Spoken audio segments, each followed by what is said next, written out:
Number 8. At number 8, I'm going to put the Blues for one reason. Beauden Barrett. If you think about the Blues the year before last and the year before that and last year, think about the Kira Ioane. Fat, lazy, unfit, don't want to do the work. They need someone to wake up 6 o'clock in the morning and go home 6 o'clock in the afternoon. Someone wants to do the extra effort to make the team better.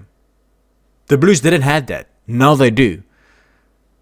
But the problem is Beauden Barrett only starts in April.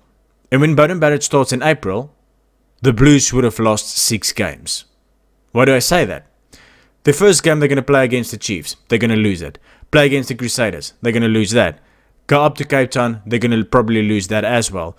Play in altitude against the Lions. Then go back to New Zealand, play against the Crusaders again. And then play second team last year, the Jaguares. There's a possibility they're going to lose all 6 games in the first time Beauden Barrett's going to run out for the Blues. But you see, it's a team with talent. They must just start using it. The only reason why I put them at number 8 is Beauden Barrett. The team has talent, but they're lazy. But I like the color blue as well. Number 7. At number 7, I'm going to put the Brumbies. For 2 reasons. Reason number 1, consistency. It's the same squad as last year. They only lost 3 players. Henry Spade, David Pocock, and Cristiano Leofano. And the second reason is because they sit with something the New Zealand and the South African teams doesn't have. It's Australian privilege. They have the privilege to play the Sunwolves twice, to play the Rebels twice, and to play the Reds twice. That's 30 backs in the points. In the back. And then they're going to play the Highlanders on their first game. The struggling Highlanders. The young Highlanders. The Highlanders with no star players except for Smith.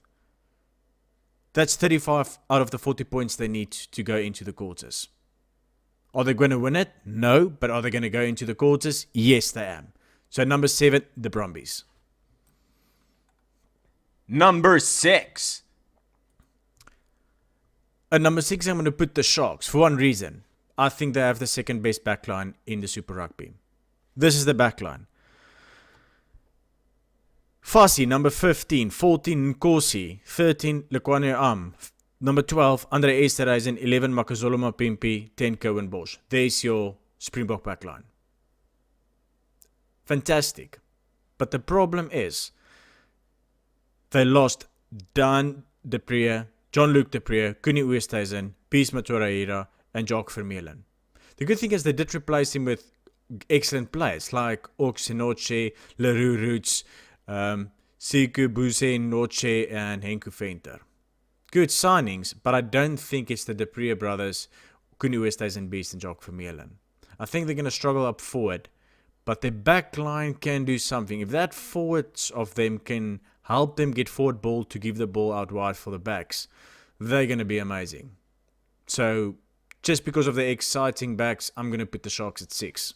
Number 5. Number 5, I'm going to put the Stormers for one reason. Absolute belief.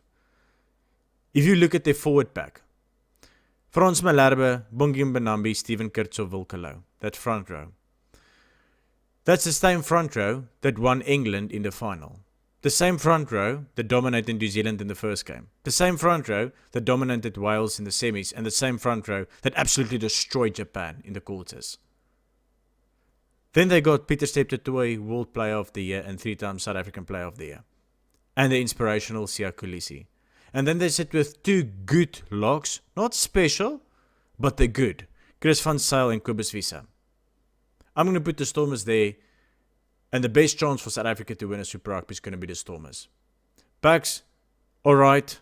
They got talent. Dylan Leitz, Damian De Allende's out. Josh Standers out. Jonathan Marks out. But Sibus is not can create space. I'm going to put the Stormers there. It's a team with so much talent. With a new coach, I rate the coach John Jobson. Amazing. I'm going to put the Stormers at number 5. Number 4. At number 4, I'm going to put the Hurricanes for 2 reasons. Reason number 1 is because they got an exciting backline, world-class backline. Ben Lamb, Jordie Barrett, Liam Mape, and TJ Perinara. Excellent backline. They lost a lot of forwards. Dan Coles is there. He's the co-captain. It's a good team. And the reason why I like this team is because as soon as they lose big players, they can always replace it. And the reason why they're there is because of number 4, they have depth. They lost Jordy Barrett and they lost Adi Sevilla. If it wasn't for them, I would have probably placed him at number 2. But because those two players are massive, they lost Toby Smith, they lost Jeff Allen, Adi Sevilla, Matt Proctor. Lost a lot of big players, but there is depth, and because of that, I'm going to put him at number 4. Number 3.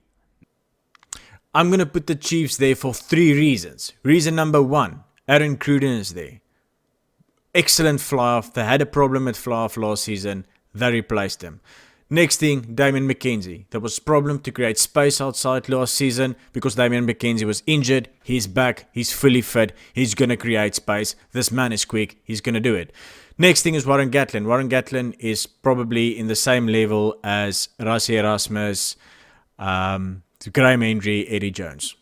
He's a coach that knows the game more than majority of the people do. You see, last season, Colin Cooper had a horrible season. If I had to put him in Rugby 2008 as a statistic, I will give him 50%. Warren Gatland, I'm going to give him 90%. He's just a good coach. And just for those reasons, I'm going to put the Chiefs at number 3. They're probably going to score the most points of all the other teams because their forwards, their backs, they all can handle the ball. They're quick. Their 2 props, Angus Tuahafu and Atumoli. It's like 2 Steven Kitshoffs. They can offload the ball. They've got a quick game, fast game. The Chiefs are going to have a wonderful season this year. Number 3, the Chiefs, because of flair. Number 2. At number 2, I'm going to put the Jaguares there. You see, I'm a guy that likes stats. I'm a guy that likes stories. Give me a good story, give me good stats, and I can believe you. You see, look at the Jaguares. They started in 2016. In 2016, they ended 13th out of the 15 squads that there was. And everybody said, no, they shouldn't be there. Argentina's rugby is shit. A year later, 2017, they ended 10th. But they kept the same squad. And after they kept the same squad in 2018, they ended 7th. But they kept the same squad. Same date, same players, same coach, same managers. And the year after that, in 2019, they ended 2nd. So what we can see is year after year after year, they're just getting better and better and better and better. Why? Because majority of the players they keep. So in 2020, they lost 3 key players. Montoya, Pablo Montera, and Thomas Lamborghini. 3 good players. But you see, the other 32 players is still there. So what's better than 2nd? It's 1st. Can they do it? They really stand a chance. And because there's consistency in that squad, I'm going to put the Jaguares at number 2. Number 1. See, there's very few things in life that's worth achieving that isn't difficult. They are difficult because not a lot of people can do it. They're difficult because you have to put a lot of sweat, effort, and tears to get there.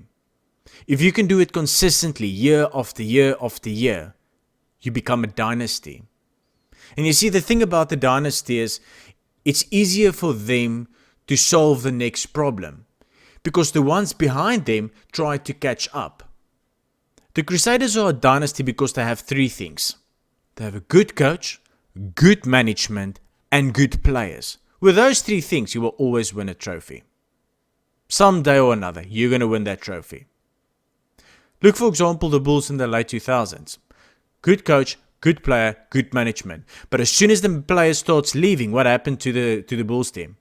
They stopped dropping on the log. Look at the Lions.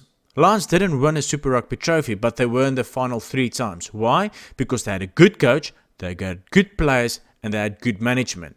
But then the Lions players starts leaving one by one by one. And what happens with them? They drop on the log as well. Then you, for example, can mention the Stormers. On paper, if you look at that players, they should have won the trophy at least 3 or 4 times. But they never won it. Why? Because they had a good coach, They had good players, but they had the worst management structure, I think, in rugby history. Their managers are absolutely shit. And if you don't have all three of them, you're going to struggle. The Crusaders is a dynasty because year after year, they have good management, good players, good coaches. I'm going to put the Crusaders also at number 1 for one reason. Scott Robertson. He's got a point to prove. You didn't decide to make me All Black coach.